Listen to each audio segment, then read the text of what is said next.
সকলোকে নমস্কাৰ জনাই মোৰ এটি নতুন ভিডিঅ'লৈ আপোনালোকক স্বাগতম জনাইছোঁ। আজি ট্ৰেক্টৰে এয়া মাটিত হাল বাই আছে, মাটি বোকা দিছে। তাকে সৰু দেহাই ট্ৰেক্টৰে হাল বোৱা দেখি চাবলৈ আহিবলৈ আমনি কৰিলে, মই লৈ আহিছোঁ।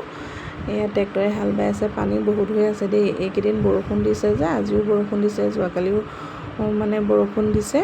দ মাটিৰ কাৰণে পানীখিনি অলপ বেছি যেন লাগিছে, কিন্তু বাম মাটিবিলাকত মানুহবিলাকে গোজ দিবই পৰা নাই, পানীৰ কাৰণে চিন্তা কৰি আছে। এয়া দ মাটিৰ কাৰণে পানী বহুত হৈ গৈছে।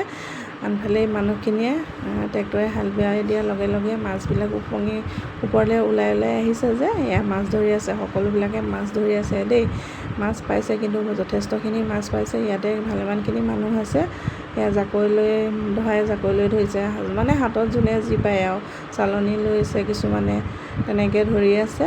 মই আকৌ ইমান ভাল লাগিলে দেখি ভাবিলোঁ অকণমান মোবাইলতে ভিডিঅ' কৰি ৰাখি থওঁ, সেইটো বুলি ভাবি ৰাখি থ'লোঁ। যদি মোৰ ভিডিঅ'টো চাই ভাল লাগে, লাইক কৰিব, কমেণ্ট কৰিব, লগত